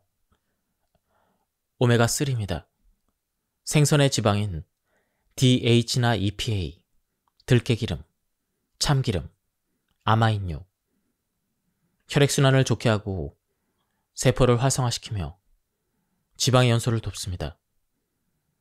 혈관에 탄력을 주고 심근경색을 예방합니다. 다음은 오메가6입니다. 샐러드유, 참기름, 콩기름, 옥수수유, 감마리놀레산, 아라키돈산 등이 함유되어 있습니다. 이것을 과다 섭취할 경우 오메가3의 기능을 방해하거나 관절염, 천식 등의 염증 질환을 일으키는 원인이 되는 단점이 있습니다. 오메가9입니다. 올리브유, 카놀라유, 미각류, 소기름, 올레인산이 함유되어 있습니다. 세포의 염증을 억제하고 몸의 산화를 방지하며 체내에서 남아도는 지방을 연소시킵니다. 이상으로 간단히 정리해보았습니다. 세 가지 모두 적당히 섭취하는 것이 이상적이라고 생각합니다. 한 술, 두 술하는 식으로 정확한 양을 재서 드시는 게 아니라 그야말로 대충 적당한 정도라고 생각하시면 됩니다. 성격이 진지하고 꼼꼼한 사람들은 올리브유가 좋다고 하면 오로지 그것만 먹거나 심한 경우 들고 마실 기세로 달려드는 경우도 있습니다. 과유불급입니다. 또 반대로 기름은 안 된다고 하면 단번에 끊어버리는 사람도 있습니다. 이 또한 지나친 행위입니다. 적당히 대충 음식이 맛있어 보인다면 맛있는 만큼 드시는 게 가장 좋습니다. 제4장 의사와 약에 내 몸을 맡기지 말자. 건강은 정말 수치로 결정될까? 건강이란 무엇일까요? 건강한 신체란 어떤 상태를 말하는 걸까요? 필자는 자신의 몸이 건강하고 즐겁게 살아갈 수 있는 상태라고 생각합니다. 가끔씩은 안 좋은 날도 있고 머리가 아프거나 콧물이 난다거나 어깨가 결린다거나 이런 식으로 말이죠. 나이를 먹으면 컨디션이 안 좋은 날이 많아집니다. 하지만 어쩔 수 없는 일이라 생각합니다. 그러나 아침에 잠에서 깨어날 수 있고 밥을 맛있게 먹을 수 있고 일을 할 수가 있고 누군가와 이야기를 나눌 수가 있고 웃고 기뻐하며 때로는 슬픔에 눈물을 흘리거나 화를 내거나 하는 그런 일상을 보낼 수 있다면 건강한 거 아닐까요? 적어도 필자는 그렇게 생각합니다. 그런데 지금의 의료계에서는 건강을 단순히 검사 수치로 판단하는 것이 되고 말았습니다. 기준치의 범위 안에 들어있으면 건강이고 범위를 벗어나면 병이라고 말합니다. 하지만 필자는 숫자만으로 판단하는 것은 올바르지 않다고 생각합니다. 심한 경우 몸의 이상을 호소하는 환자에게 의사는 검사 수치만 보고 아무 이상이 없어요. 괜찮습니다. 이렇게 말하는 경우도 있다고 합니다. 환자는 힘들고 괴로워서 병원을 찾았는데 이야기도 들려주지 않고 촉진도 하지 않으면서 원인을 찾으려는 노력도 없이 진찰을 끝냅니다. 이것을 과연 의료 행위라고 볼 수 있을까요? 필자는 이상한 일이라고 생각합니다. 하지만 이런 의료 행위가 버젓이 이루어지고 있습니다. 여러분은 기준치라는 것이 어떻게 정해지는지 아시나요? 사실은 그 방식이 꽤나 의문스럽습니다. 건강하다고 생각되는 사람을 추려내고 그들의 수치를 조사한 뒤에 그 중에서 95%에 해당하는 데이터에서 산출합니다. 그러니까 기준치란 절대적인 것이 아니라 출연한 사람에 따라 달라집니다. 학계에 따라 다르고 학계 안에서도 번번이 바뀝니다. 게다가 일본의 기준치는 서양의 기준치보다 매우 낮게 설정되어 있습니다. 좀 더 핵심을 찌르자면 검사에서 병으로 판명되는 사람이 늘어날수록 약은 더 많이 팔리는 법이죠. 그런 사악한 마음을 가진 사람은 없을 거라 믿지만 진실은 십만이 알고 계십니다. 따라서 너무 기준치만 따르려고 애쓸 필요는 없습니다. 필자가 기준치에서 조금 높은 정도가 좋다고 반복해서 주장하는 이유는 위와 같은 상황을 알기 때문입니다. 콜레스테롤이 간장에서 만들어진다는 것은 앞에서 설명했습니다. 스타틴은 바로 이 간장에 영향을 줘서 콜레스테롤의 생산을 방해합니다. 이 때문에 콜레스테롤 수치가 떨어지는 것이죠. 하지만 이렇게 되면 지방의 에너지를 만드는 기능 또한 멈춰버립니다. 그로 인해 에너지가 부족해지고 이를 보충하기 위해 근육에 있는 단백질을 녹여서 사용합니다. 이것이 바로 횡문근 융해증입니다. 근육이 녹는 과정에서 통증이 나타납니다. 처음에는 심한 근육통 정도의 증상만 나타나는데 시간이 조금 지나면 갈색 소변이 나옵니다. 증상이 더 심해지면 몸에서 힘이 없어집니다. 근육량이 줄어들어 서입니다. 이 때문에 서거나 걷거나 손을 움직이기가 힘들어지고 급기야 일상생활에서 지장을 초래합니다. 스타틴의 부작용은 이뿐만이 아닙니다.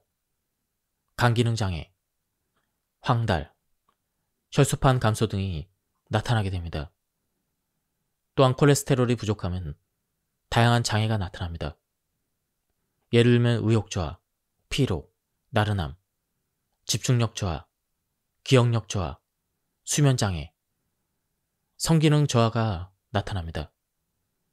물론 앞에서도 언급한 것처럼 사망률이나 암 발생 위험도 올라가고 우울증 또는 치매 증상이 나타나거나 악화됩니다. 즉, 병을 이겨내기 힘든 유리몸이 되는 것입니다. 스타틴의 장점과 주의할 점. 실제로 콜레스테롤 수치가 허용 범위를 벗어나 너무 높은 사람이나 심장의 병을 가진 사람, 심근경색 발생 위험이 높은 사람, 가족성 고콜레스테롤 혈증을 가진 사람 등은 이 약의 도움을 많이 받는 것도 사실입니다. 그렇기 때문에 더더욱 안이하게 복용해서는 안 된다고 생각합니다. 검사 수치만 보고 콜레스테롤 수치가 높네요. 약을 드셔야겠어요. 이런 말에 네 그렇군요 라는 식으로 섣불리 복용하는 일은 피하는 것이 좋다고 생각합니다. 복용할 거라면 최소한 부작용에 관한 설명이라도 들었으면 합니다. 아니면 스스로 조사해보세요. 약 복용을 통해 무엇을 얻을 수 있고 무엇을 잃을 수 있는지 미리 파악하세요. 그리고 생각해보세요. 자신의 일상이 어떻게 바뀔지, 앞으로의 인생을 어떻게 살고 싶은지를 떠올려보세요. 자신의 머리로 생각하는 것이 중요합니다. 의사가 말하는 대로 약을 먹는다면 그것이 당신의 생활과 인생을 바꾸어 놓을 수도 있기 때문입니다. 내가 라면을 먹는 것은 종합 영양식이기 때문이다. 필자는 평소 라면을 좋아한다고 공언해왔고 실제로 연간 200곳 정도의 라면 전문점을 방문합니다. 맛있는 가게를 찾아 먹으러 가는 것이죠. 필자는 고혈압, 당뇨, 신부전 등의 지병을 가지고 있습니다. 주위 사람들은 기름기 많은 라면을 그렇게 먹고도 괜찮아? 이렇게 걱정하지만 전혀 신경을 쓰지 않습니다. 그러기는커녕 라면은 몸에 좋다고 생각합니다. 왜냐하면 라면은 종합 영양식이기 때문이죠. 라면 국물은 10가지 이상의 재료를 넣어 우려냅니다. 소, 돼지, 닭의 살과 뼈, 어패류, 녹황색 채소, 뿌리채소, 버섯 등 모든 재료를 듬뿍 넣고 푹푹 삶습니다. 그 모든 재료의 영양분이 국물에 담겨있기 때문이죠. 물론 콜레스테롤과 지방도 많습니다. 게다가 면은 재료 자체가 탄수화물이기 때문에 당질도 섭취하게 됩니다. 즉, 한 그릇으로 모든 것을 섭취할 수 있는 효과 만점의 종합 영양제인 셈입니다. 필자가 의사로서 노인들에게 라면을 권하는 것은 바로 이런 이유에서입니다. 단 가능하다면 고기를 추가하거나 달걀을 넣어서 먹으면 더 좋습니다. 만약 추가 메뉴를 포함한 옵션이 있다면 필자는 분명히 그것을 주문할 것입니다. 필자가 지병을 가지고 있음에도 건강하게 지낼 수 있는 것은 라면 덕분일지도 모르겠습니다. 물론 먹는 것뿐만 아니라 걷기에도 적극적으로 신경을 쓰고는 있습니다. 지금까지 이 책에 대한 리뷰를 모두 마쳤습니다. 이 책에서는 콜레스테롤은 질병의 원인이 아닌 모든 생명을 치유하고 생명을 유지시켜주는 근원이라고 말하고 있습니다. 저도 그동안에는 콜레스테롤이 동맥경화 등을 유발하는 주요 원인이라고 생각해왔습니다. 그런데 이 책을 통해서 새로운 사실을 알게 되었습니다. 나이 들수록 콜레스테롤이 중요하다는 것입니다. 저자는 따로 콜레스테롤을 위해서 특별히 신경 써서 먹을 필요는 없다고 설명하고 있습니다. 자신이 좋아하는 음식을 적당히 대충 먹으면 된다고 설명해주고 있습니다. 그리고 이 책 말미에는 라면을 굉장히 추천해주고 있는데요. 이 책에서 말하는 라면은 일본식 라면을 설명하고 있는 것 같습니다. 한번 책을 구해서 읽어보실 것을 추천드립니다. 여기서 리뷰를 마치도록 하겠습니다. 감사합니다.